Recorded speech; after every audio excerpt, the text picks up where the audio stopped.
Hello viewers, welcome back to my YouTube channel. कैसे हैं आप सभी। आज मैं आप लोगों के साथ childhood and development years B Ed के फर्स्ट सेमेस्टर के पेपर 1 का नेक्स्ट टॉपिक शेयर करने जा रही हूँ। चलिए स्टार्ट करते हैं। Heredity and environment. वंशानुक्रम का अर्थ। वंश से अभिप्राय व्यक्ति द्वारा व्यक्तित्व गुणों का स्थानांतरण है। वंशानुक्रम में माँ के गर्भ धारण के समय से लेकर 9 महीने तक माँ के पेट में ही ये गुण निश्चित हो जाते हैं। यह गुण बालक अपने माता पिता से शारीरिक रूप से प्राप्त करता है तथा गर्भ के समय डीएनए की वजह से बच्चा परिवार के किसी भी सदस्य की तरह हो सकता है। इसमें नैन नक्श, लंबाई, कद काठी आदि गुण शामिल होते हैं। जैसे कि हम जानते हैं कि काफ़ी कुछ चीज़ें होती है, फीचर्स होती है जो हमें अपने एंसेस्टर से मिलती है डीएनए के थ्रू। जैसे हो गया हमारे बालों का कलर, त्वचा का कलर, कई बार हाइट। वंशानुक्रम द्वारा बच्चे का विकास उसके माता पिता के पूर्वजों द्वारा मिली संगत से होता है तथा वह उन्हीं गुणों का ग्रहण करता है। अतः कहा जा सकता है कि वंश जन्मजात गुणों का योगफल है।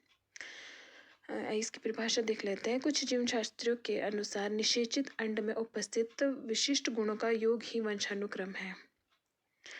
वुडवर्थ के अकॉर्डिंग हेरिडिटी की डेफिनेशन है, वंशानुक्रम में वे सभी कारक शामिल हैं जो जीवन शुरू करते समय बालक में विद्यमान थे, अर्थात जन्म के समय ही नहीं बल्कि गर्भ धारण करते समय जन्म से लगभग 9 माह पहले। तो इस प्रकार हम कह सकते हैं कि जो हेरिडेटरी फैक्टर्स होते हैं, एलिमेंट्स जो होते हैं बच्चे में, वो जन्म के समय नहीं बल्कि जिस टाइम कंसेप्शन होती है उसी टाइम बच्चे में डेवलप होना शुरू हो जाते हैं, उसी टाइम बच्चे में आ जाते हैं। एक और डेफिनेशन है रुथ बेनेडिक्ट के अनुसार, माता पिता से संतान को हस्तांतरित होने वाले गुणों को वंशानुक्रम कहते हैं। इन सभी परिभाषा से यह निष्कर्ष निकाला जा सकता है कि प्रजनन प्रक्रिया द्वारा माता पिता से बच्चों को हस्तांतरित होने वाले गुणों को वंशानुक्रम कहते हैं। अब देखते हैं रोल ऑफ हेरिडिटी। वंशानुक्रम कारक इसके प्रभाव गर्भधारण से डालना प्रारंभ कर देता है और माता पिता तथा पूर्वजों के गुणों का हस्तांतरण क्रोमोसोम तथा जीन्स के रूप में होता है। ये सभी कारक मनुष्य को दूसरों से भिन्न बनाने में एक अहम भूमिका निभाते हैं। तो जो इसके जो कारक है वो है, जैसे कि वंशानुक्रम से बच्चे का लिंग निर्धारित होता है। वंशानुक्रम कारक बच्चे के लिंग निर्धारण में महत्वपूर्ण भूमिका निभाते हैं। जैसे कि हम जानते हैं कि मनुष्य में क्रोमोसोम के 23 जोड़े यानी 46 गुणसूत्र होते हैं। इनमें से प्रत्येक स्त्री तथा पुरुष में 22 गुणसूत्र जोड़े होते हैं जो समान होते हैं। जो एक जोड़ा होता है वो होता है लिंग गुणसूत्र, जिससे बच्चे का सेक्स डिटरमाइन होता है। नेक्स्ट है आनुवंशिकता का शारीरिक गठन में महत्वपूर्ण योगदान होता है। ज़्यादातर हमारे शरीर की संरचना और कार्यप्रणाली से संबंधित विशेषताएं आनुवंशिकता द्वारा निर्देशित की जाती हैं। कुछ बच्चों की आंखें नीली होती है, कुछ की काली और कुछ की भूरी। ये सब आनुवंशिकता के कारण ही होता है। इसी प्रकार त्वचा का रंग, कद काठी, बालों का रंग भी आनुवंशिकता की देन है। वंशानुक्रम व्यक्तिगत भिन्नताओं में महत्वपूर्ण भूमिका निभाते हैं। हाँ, जो हेरिडेटरी फैक्टर्स होते हैं ये इंडिविजुअल डिफरेंसेस में मेन रोल प्ले करते हैं। और नेक्स्ट है आपका वंशानुगत कारक कुछ बीमारियों का एकमात्र कारण होते हैं। शारीरिक बनावट में विभिन्नता के साथ साथ वंशानुगत कारक कुछ बीमारियों के हस्तांतरण का भी कारण बनते हैं, जैसे कि ट्यूबरक्लोसिस, डायबिटीज़, कैंसर आदि। ये बीमारियां जीन्स और गुणसूत्रों में दोष के कारण होती है और पीढ़ी दर पीढ़ी हस्तांतरित होती रहती है। जुड़वा और गुणकों के जन्म में वंशानुक्रम का योगदान। जो ट्विंस और मल्टीपल ट्विंस कई बार होते हैं तो वो भी हेरिडेटरी फैक्टर्स की वजह से कई बार होता है। कई बार निषेचित अंड की साधारण प्रक्रिया गड़बड़ा जाती है, जिससे जुड़वा बच्चे और गुणकों मल्टीपल्स का जन्म होता है। बहुत बार वे अपने भाई बहनों से कई पहलुओं में भिन्न पाए जाते हैं। ट्विंस होने के बावजूद भी उनमें व्यक्तिगत तौर पर जो है कई असमानताएं देखने को मिलती है। अर्जित गुण हस्तांतरित नहीं होते। जो हेरिडिटी में जो है आपके अर्जित गुण, जैसे जो एक्वायर्ड ट्रेड्स होते हैं वो नहीं ट्रांसफ़र होते हैं नेक्स्ट जनरेशन में। जैसे कि हमारी कोई क्वालिफ़िकेशन होगी, किसी में कोई स्पेशल स्किल होगी जो उसने सीखी होगी, वो नहीं हस्तांतरण, इसमें केवल इनहेरेंट ट्रेड्स ही नेक्स्ट पीढ़ी को हस्तांतरित होते हैं। आनुवंशिकता में प्रतिगमन का नियम। वंशानुक्रम में प्रतिगमन का नियम घटित होता है, जिसका अर्थ है कि मानव में एक अंतर्निहित प्रवृत्ति है गुणों या विशेषताओं का एक पीढ़ी से दूसरी पीढ़ी में संचरण के लिए प्राणियों का मध्य या औसत की ओर बढ़ना। इस प्रकार आनुवंशिकता के माध्यम से संचरण के तहत किसी भी लक्षण के लिए तंत्र इसके नीचे या ऊपर के बजाय औसत की ओर बढ़ने की प्रवृत्ति होती है।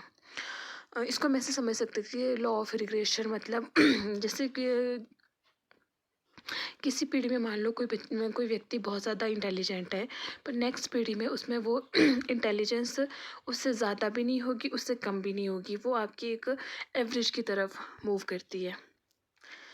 जैसे यहाँ ये भी हो सकता है कि जैसे कोई बहुत इंटेलिजेंस के आईक्यू के मामले में बहुत लो है किसी का आईक्यू, तो हो सकता है उसके नेक्स्ट जनरेशन में वो आईक्यू मतलब लो ना हो के बहुत लो भी ना हो और बहुत ज़्यादा वो इंटेलिजेंट भी ना हो, उसका आगे वाला आने वाली पीढ़ी। मतलब जो ये हेरिडिटरी फैक्टर्स है ये आपके एवरेज की तरफ चलते हैं, ना किसी में ना ऊपर को जाएंगे ना नीचे को जाएंगे। वंशानुक्रम और व्यक्तित्व विकास। व्यक्तित्व के विकास में भी वंशानुक्रम की महत्वपूर्ण भूमिका है। व्यक्तित्व के विकास में वंशानुक्रम की सीमाएं बाधा उत्पन्न करती है। उदाहरण के लिए, यदि एक व्यक्ति गायक बनना चाहता है और उसके लिए वो अच्छी से अच्छी ट्रेनिंग भी ले लेता है, परंतु अगर उसमें गायकी की जो आधारभूत आवश्यकता है जैसे अच्छी आवाज़, सुर ताल की अनुपस्थिति है, तो अच्छे प्रशिक्षण के बावजूद भी वो अच्छा गायक नहीं बन पाएगा। इस प्रकार कहा जा सकता है कि वंशानुगत कारक मनुष्य के व्यक्तित्व पर भी प्रभाव डालते हैं। और ये था आपका हेरिडिटी और फैक्टर अफेक्टिंग हेरिडिटी। अब चलते हैं वातावरण की तरफ, एनवायरमेंटल फैक्टर्स की तरफ, वो कैसे इंडिविजुअल डिफरेंसेस को इफेक्ट करते हैं। वातावरण का अर्थ है हमारे आसपास जो भी है वह वातावरण कहलाता है। हमारे वातावरण का हमारे जीवन पर बहुत प्रभाव पड़ता है, और यह भी कहा जा सकता है कि जिस प्रकार के वातावरण में हम रहते हैं हम असल में वैसे ही बन जाते हैं। कई मनोवैज्ञानिकों ने माना है कि वातावरण भी मनुष्य के भविष्य को निर्धारित करने वाला एक कारक है। वॉटसन ने तो इतना कह दिया था कि तुम मुझे एक नवजात शिशु दो, मैं उसे डॉक्टर, वकील, चोर, जो चाहे बना दूंगा। अतः हमारे जीवन के निर्धारण में वातावरण का बहुत अधिक योगदान रहता है। चलिए वो वातावरण की डेफिनेशन देख लेते हैं। रॉस के अनुसार वातावरण एक बाहरी शक्ति है जो हमें प्रभावित करती है। वुडवर्थ के अनुसार वातावरण में वे समस्त तत्व आ जाते हैं जिन्होंने जीवन प्रारंभ करने के समय से व्यक्ति को प्रभावित किया है। हाँ, इस प्रकार से हम कह सकते हैं जो एनवायरनमेंट होता है उसका हमारे जीवन में और ग्रोथ और डेवलपमेंट में एक अहम रोल होता है।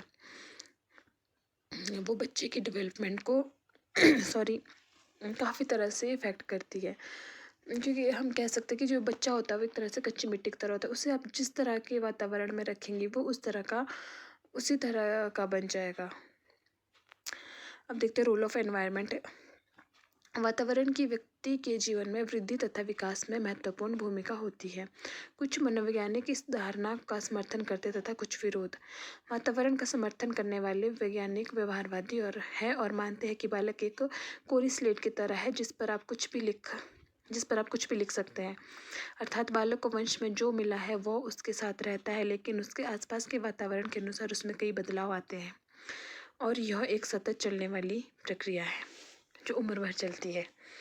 क्योंकि जिस एनवायरनमेंट में हम रहते हैं वो मतलब जब तक हम जीवित हैं हम कुछ ना कुछ नया उससे सीखते रहते हैं, कुछ ना कुछ नया हमें उसमें देखने को मिलता रहता है। तो मतलब एक तरह से जीवन भर जो एनवायरमेंटल फैक्टर है वो हमारे लाइफ को और डेवलपमेंट को इफ़ेक्ट करते ही रहते हैं।